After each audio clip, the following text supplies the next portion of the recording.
पहली सूची जारी करने के बाद कुछ ही समय बाद ली वापस।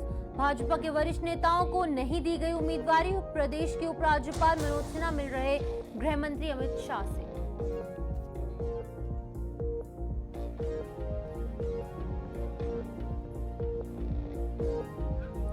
जिला कठुआ की 5 विधानसभाओं से उम्मीदवार हुए घोषित। बनी से जीवनलाल, बिलावर से सतीश शर्मा के नाम थे शामिल। बसोली से दर्शन सिंह, जसरोटिया से राजीव थे उम्मीदवार। सूची में चिनाब रीजन के 3 जिलों के थे उम्मीदवार। इंद्रवाल, किश्तवाड़ और पाडर से घोषित किए थे उम्मीदवार।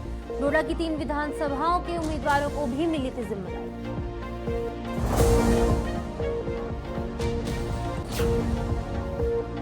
पूरे हर्षोल्लास के साथ मनाई जा रही श्री कृष्ण जन्माष्टमी। जम्मू कश्मीर में देखते ही बन रही मंदिरों की छटा। भगवान श्री कृष्ण के जयकारों से गूंज रहे मंदिर।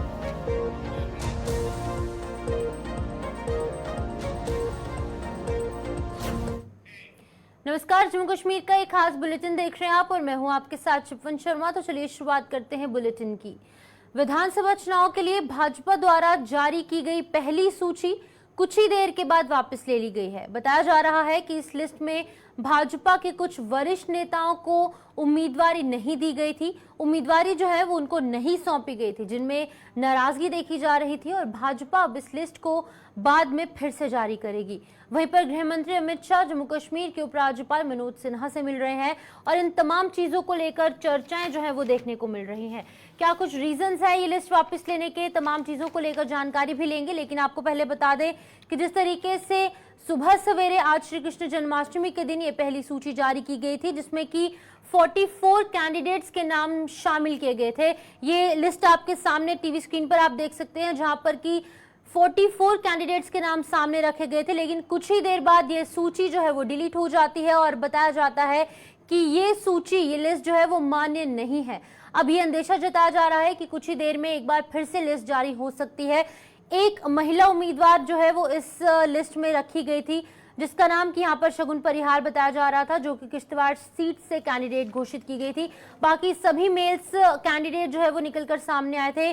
43 कैंडिडेट्स जो है वो मेल्स थे और एक महिला उम्मीदवार का नाम शामिल था, जहां पर ज्यादातर नाम जो है वो यहाँ पर युवाओं के निकलकर सामने आए। न्यू फेसेस बीजेपी द्वारा लाए गए और वहीं पर ये बताया जा रहा है कि कुछ उम्मीदवारों में नाराजगी देखी गई, जिसके बाद कि ये सूची वापस ले ली गई थी। 44 ऐसे कैंडिडेट्स जिनकी की पहली सूची में नाम निकलकर सामने आए, जिसके बाद की लगातार चर्चाओं का विषय ये सूची बन गई थी। और जिस तरीके से 90 सीटों पर असेंबली चुनाव होने हैं, जिनमें से कि 44 सीट्स के कैंडिडेट्स का नाम घोषित किया गया था, लेकिन कुछ ही देर बाद ये सूची जो है वो अमान्य करार दी गई। अब क्या कुछ रीजंस है, इस पर जानकारी हम लेंगे। हमारे साथ वरिष्ठ पत्रकार विनोद कुमार ज्वाइन कर चुके हैं। विनोद जी, आपसे जानना चाहूंगी क्या कुछ रीजंस रहे, कुछ ही देर में ये सूची वापस ले ली गई? हाँ, सूची जारी की गई थी, 44 कैंडिडेट थे उसमें, और ये मान के चला जा रहा था कि कहीं ना कहीं कुछ संशय था, कुछ लोगों में डाउट्स थे, कुछ लोगों को नाराज़गी थी। शायद उस नाराज़गी के चलते इस लिस्ट को वापस लिया गया है।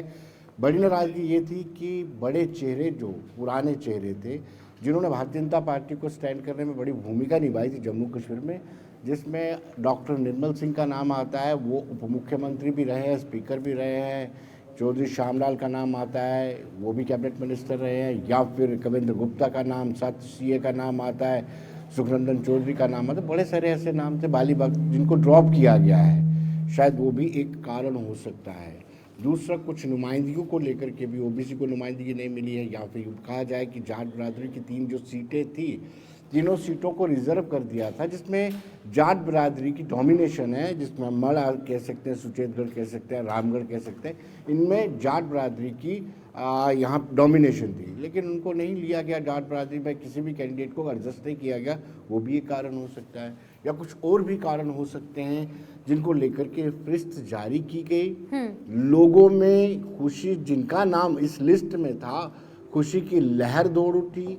उन्होंने आपस में मिठाइयों का आदान प्रदान भी किया, कार्यकर्ताओं का झमघटा भी उनके घर में लगने लगा। इवन वहाँ पर खाने पीने की व्यवस्था भी की गई, लेकिन उसके तुरंत बाद, यानी ढोल बजते बजते बंद होना, ये बड़ी चिंता की बात है। जी शिपन। विनोद जी, ये जानना चाहूंगी, इस तरीके से बताया जा रहा है कि न्यू फेसेस बीजेपी लाएगी, ये न्यू फेसेस की स्ट्रैटेजी क्या कुछ होगी? देखिए, जो पहली लिस्ट जारी की गई है उसमें तो नए फेसेस है ही हैं, बहुत सारे नए चेहरे सामने आए हैं। पुराने चेहरों को हटा करके नए चेहरों को मौका दिया गया है। और वैसे भी 10 साल यानी 2014 में इलेक्शन हुए थे और भारतीय जनता पार्टी की अगुवाई वाली केंद्र में 10 साल से एनडीए सरकार है, तो एंटी इनकम्पेंसी फैक्टर को देखते हुए नए चेहरे लाना लाजमी हो गया था। लेकिन इस तरीके से पुराने चेहरों को इग्नोर करके नए चेहरों को तरजीह दी जाना और दूसरी पार्टी को छोड़ करके भाजपा में शामिल होने वाले नेताओं को ज़्यादा तरजीह दी जाना एक ये कारण भी है भाजपा कैडर की नाराज़गी का। और शायद इसी के चलते उन्होंने फिलहाल लिस्ट को वापस लिया है और चर्चा की जा रही है। जल्द ही कुछ देर बाद नई सूची भी जारी की जाएगी और कहा जा रहा है कि उसमें ज़्यादा कोई रद्दोबदल नहीं किया जाएगा, लेकिन कुछ चेहरों को मौका दिया जा सकता है। विनोद जी, स्टीरियोटाइप माइंडसेट यानी कि परिवारवाद जिसका कि नाम हमेशा से निकलकर सामने आता है, कहा जाता है कि जम्मू कश्मीर में जो परिवारवाद का जो पॉलिटिक्स है वो देखने को मिल रहा है। अब इन सभी स्टीरियोटाइप माइंडसेट को तोड़ने के लिए क्या लगता है कि न्यू फेसेस लाने का ऐलान बीजेपी द्वारा किया गया? देखिए, बीजेपी में कोई जम्मू में इतना परिवारवाद नहीं है और नए चेहरे के कारण मैंने आपको बताया है कि जब एंटी इनकम्पेंसी फैक्टर आता है कि आप इतनी देर से सरकार में आपने बेरोजगारी को लेकर के क्या किया, जम्मू कश्मीर के इश्यूज़ की बात करें तो जम्मू कश्मीर में बड़ा इशू है कि डेली वेजेस के लिए आपने क्या किया, आपने जो बिजली के बड़े बड़े बिल्स आ रहे हैं उसको लेकर के क्या किया। तो जो पुराने चेहरे होते हैं वो ट्रस्ट नहीं बना पाते क्योंकि उनको पहले से अवसर दिया होता है। 2014 में सरकार बनी थी, 18 में सरकार गिरी थी, जून 18 में सरकार गिरी थी, यानी 4 साल इनको मौका मिला था। तो 4 साल में शायद वो सेटिस्फाई नहीं कर पाए हो, इसलिए नए चेहरे लाए गया। नए चेहरे लाने का यही कारण होता है, परिवारवाद इसका इशू नहीं है।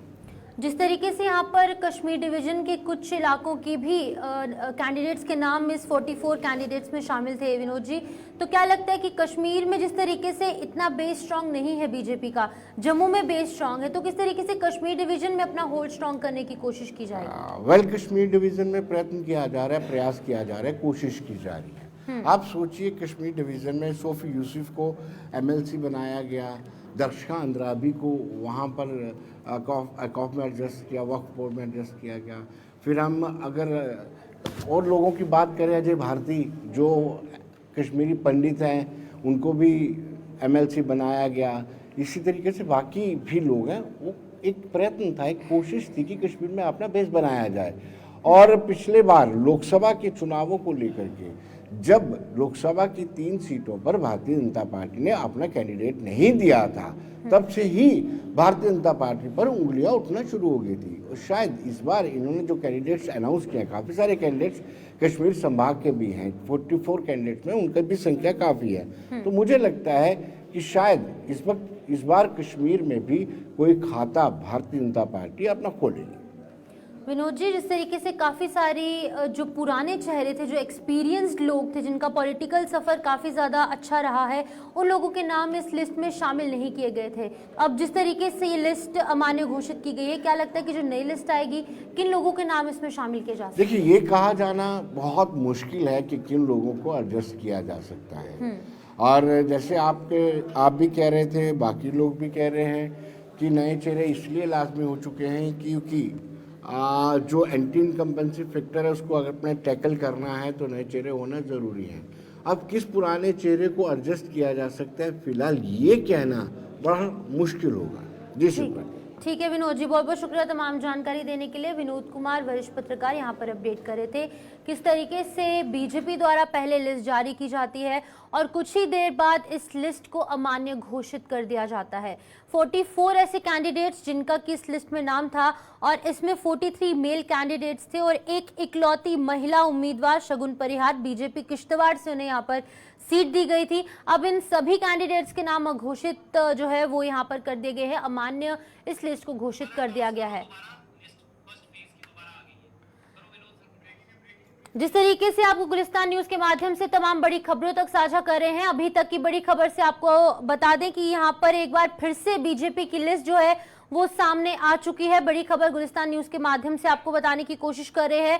पहले लिस्ट जो है वो जारी की जाती है, उसके बाद इसको अमान्य घोषित कर दिया जाता है, लेकिन एक बार फिर से ये लिस्ट जो है वो सामने आ चुकी है। एक बार फिर से हम विनोद जी से राब्ता करना चाहते हैं। विनोद जी, एक बार फिर से बताया जा रहा है कि लिस्ट सामने आ चुकी है? क्या कुछ नए नाम निकल कर सामने आए हैं? देखिए, फिलहाल तो उन्होंने लिस्ट में ये बदलाव किया है कि मात्र पहले चरण की जो सीटों पर भारतीय जनता पार्टी अपने कैंडिडेट उतारना चाहती है, उनके नाम प्रकाशित किए हैं। अगर हम बात करें, बनिहाल से सलीम भट्ट को पहले भी, रामबन से राकेश ठाकुर ये पहले भी से, डोडा पश्चिम से शक्तिराम भी थे, सिंह राणा ये भी पहले, दिलीप सिंह परिहार ये भी थे, सुनील शर्मा पाडरे से ये भी थे, शगुन परिहार ये भी थे, तारिक कीन ये भी थे, ऑलमोस्ट बराबर ही थे। लेकिन इन्होंने जो दूसरे और तीसरे चरण के उम्मीदवारों की सूची में नाम डाला था उसको काटा और पहले चरण की सूची जारी किया है। कोई फेरबदल इसमें नजर नहीं आ रहा। ठीक है विनोद जी, जिस तरीके से आपने भी बताया कि एक इकलौती महिला उम्मीदवार बीजेपी किश्तवाड़ से जिनको कि यहाँ पर सीट दी गई है, शगुन परिहार, उनके लिए कितनी बड़ी चुनौती हो सकती है? क्योंकि महिलाओं का यहाँ पर रिप्रेजेंटेशन काफी ज्यादा इंपॉर्टेंट है और वहीं पर इस पूरी सूची में एक इकलौती महिला का नाम शामिल है। हाँ, शगुन एक ठीक है, इनके परिवार की पृष्ठभूमि जो है राजनीतिक रही है, बिल्कुल, और शायद यही कारण उनको सहानुभूति भी है, क्योंकि आतंकवादियों ने उनके चाचा और उनके फादर की हत्या कर दी थी, तो उसके बाद से इस परिवार के साथ सहानुभूति है लोगों की। और ये यंग है, डायनेमिक है, ये कर सकती हैं, प्रचार करेंगी।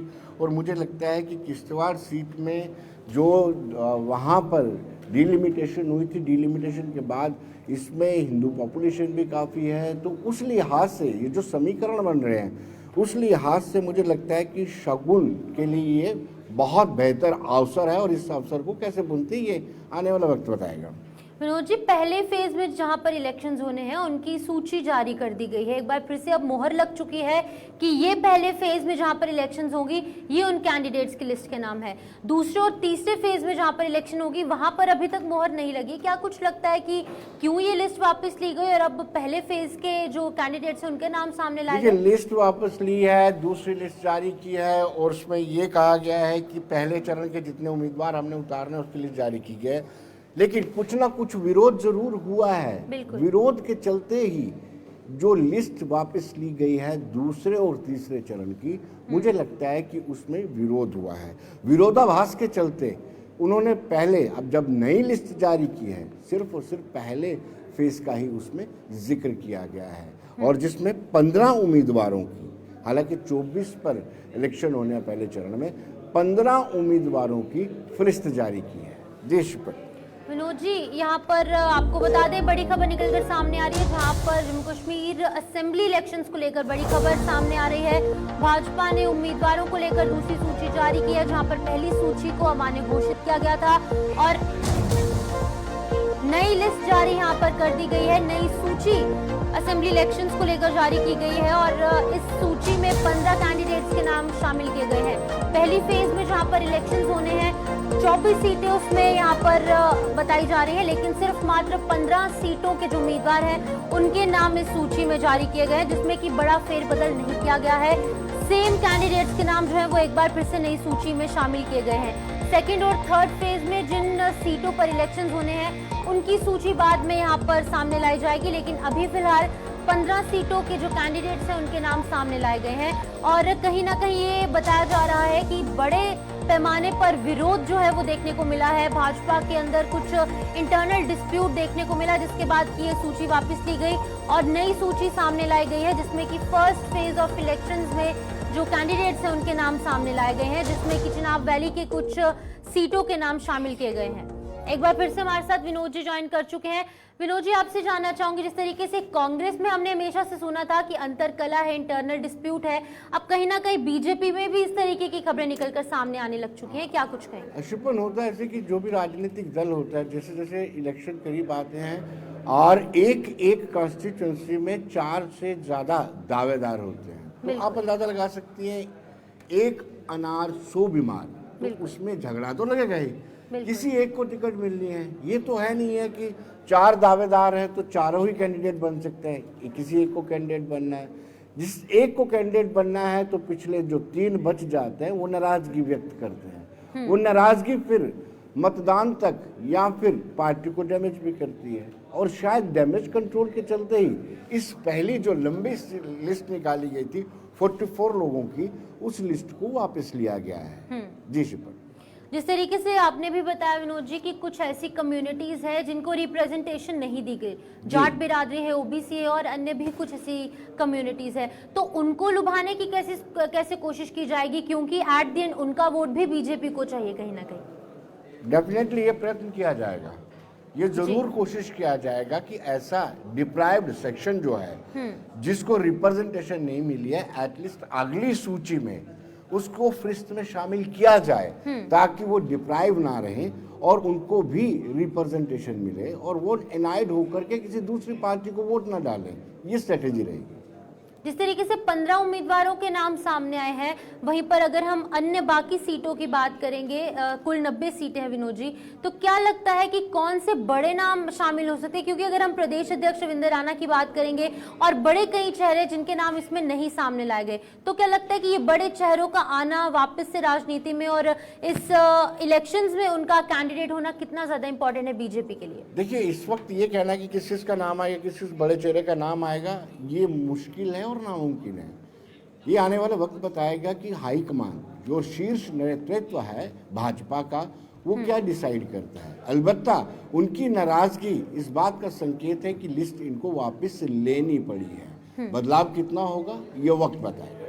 विनोद जी, क्या लगता है कि किन लोगों की वजह से ये लिस्ट वापस ली गई है? कुछ ऐसे नाम आपके जहन में हो कि जिनकी वजह से लिस्ट वापस ली गई है और नई सूची सामने लाई है, किनकी वजह से ये सब पूरा फेरबदल किया गया? देखिए, सारे सीनियर लीडर्स जो ड्रॉप किए गए हैं और उनका ये मानना है कि उनकी राय को तरजीह नहीं दी गई है, जो उनके सुझाव थे उनको तरजीह नहीं दी गई है। तो जितने भी बड़े लीडर्स हैं जिनको ड्रॉप किया गया है, जिनका फहरिस्त में नाम नहीं था, वो इसका एक बड़ा कारण हो सकते हैं और शायद आने वाले दिनों में उनका एडजस्ट भी किया जाए।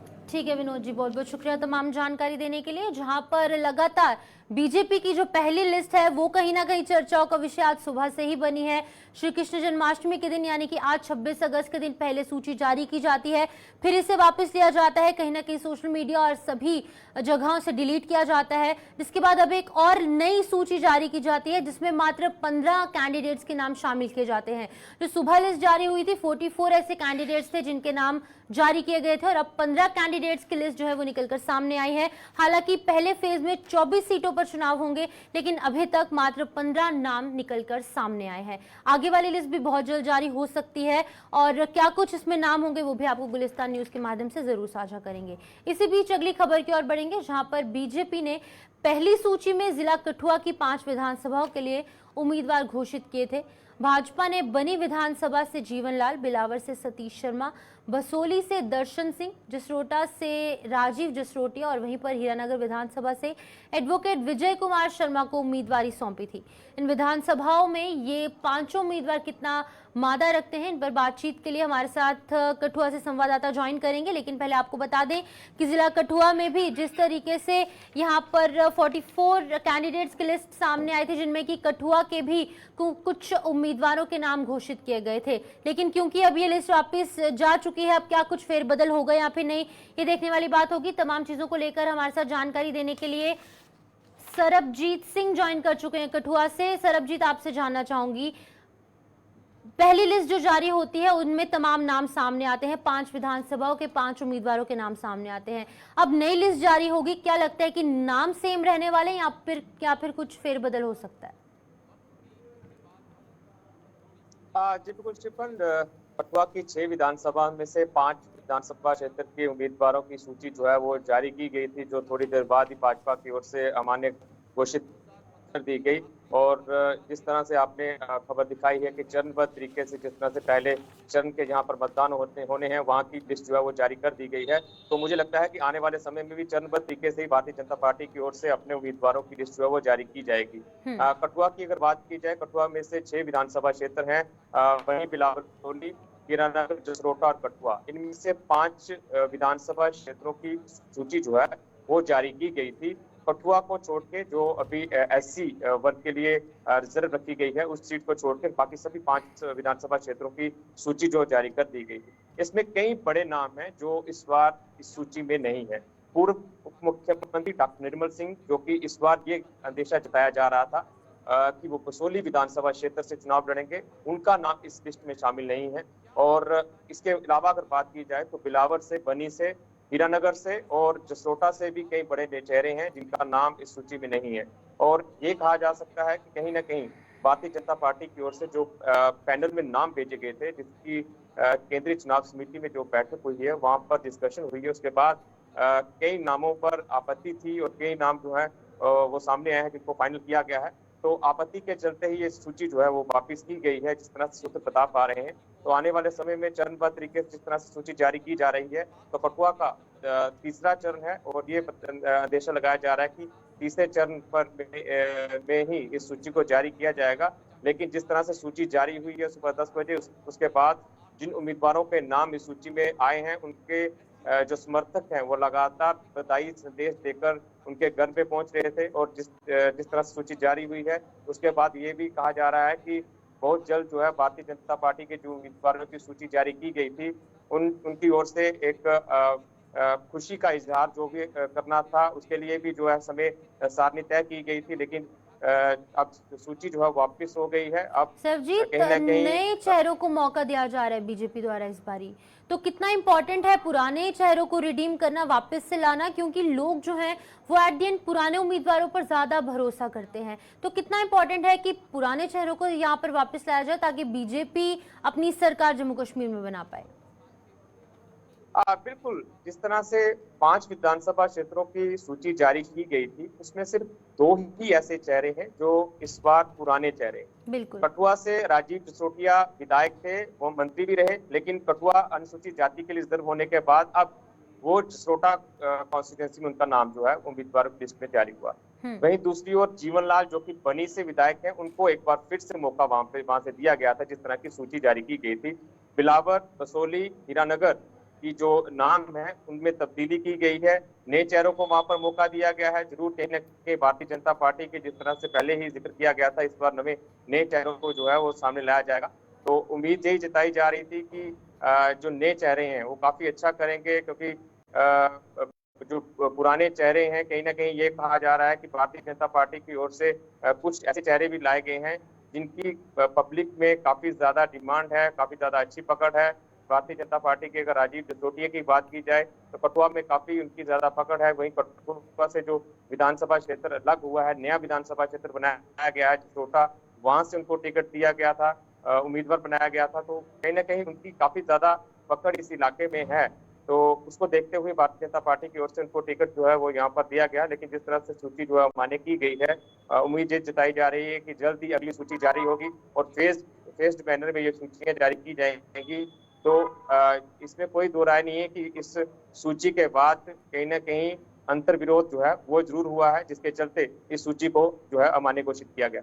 सरबजीत, आपसे जानना चाहूंगी, जिस तरीके से कांग्रेस में कहा जाता था कि इंटरनल डिस्प्यूट देखने को मिल रहा है, कुछ जो नेता है, बड़े नेता हैं, उनकी आपस में नहीं बन रही, लेकिन इन तमाम चीजों से ये भी साफ हो जाता है कि कहीं ना कहीं बीजेपी में भी इस तरीके की चीजें देखने को मिल रही हैं।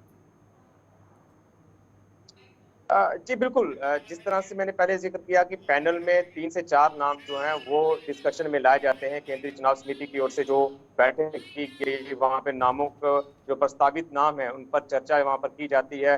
चर्चा के बाद जो फाइनल डिसीजन बनता है उसी पर ही जो है मोहर लगाई जाती है। और भारतीय जनता पार्टी इस समय ऐसी पार्टी है जहाँ पर हर कोई शख्स ये चाहता है कि उन्हें भारतीय जनता पार्टी की ओर से यहाँ पर उम्मीदवार बनाया जाए। जिस तरह से जो है नामों की संख्या जो है वो काफी ज्यादा रहती है, 8 से 10 नाम ऐसे होते हैं जो जिला स्तर पर वहां पर चर्चा की जाती है और जो पैनल में डिस्कशन हो जाती है 3 से 4 नामों की डिस्कशन होती है, तो टिकट सिर्फ एक ही शख्स को दिया जा सकता है। तो उस पर जिस तरह से मोहर लगती है तो जो फाइनल डिसीजन होता है तो उस पर कहीं ना कहीं आपत्ति जो है वो जरूर वो कैंडिडेट करते हैं। ठीक है सरबजीत, बहुत बहुत शुक्रिया तमाम जानकारी देने के लिए। बीजेपी की पहली लिस्ट जो है वो यहाँ पर अमान्य घोषित कर दी गई, जिसके बाद की 15 कैंडिडेट्स के नाम अब फाइनली सामने आ चुके हैं, जो कि चिनाब रीजन के कुछ नाम है जिनके की इलेक्शंस पहले फेज में होने हैं। अब तमाम चीजों को लेकर कहीं ना कहीं बीजेपी चर्चाओं का विषय बनी हुई है, क्योंकि तमाम जो कैंडिडेट्स हैं वो उनमें नाराजगी देखी जा रही है जो सीनियर कैंडिडेट्स हैं, क्योंकि युवाओं को ज्यादा मौका दिया जा रहा है और जिन्होंने काम किया है, लोगों के लिए काम किया है, बीजेपी को मजबूत करने के लिए काम किया है, उनको कहीं ना कहीं साइडलाइन किया गया, जिसकी वजह से अंतर कला कहीं ना कहीं बीजेपी में देखने को मिल रही है। अब आगे की लिस्ट कब तक जारी होगी वो भी आपको यहाँ पर गुलिस्तान न्यूज के माध्यम से जरूर सामने रखेंगे। फिलहाल के लिए मुझे दीजिए इजाजत। इस बुलेटिन में इतना ही। नमस्कार।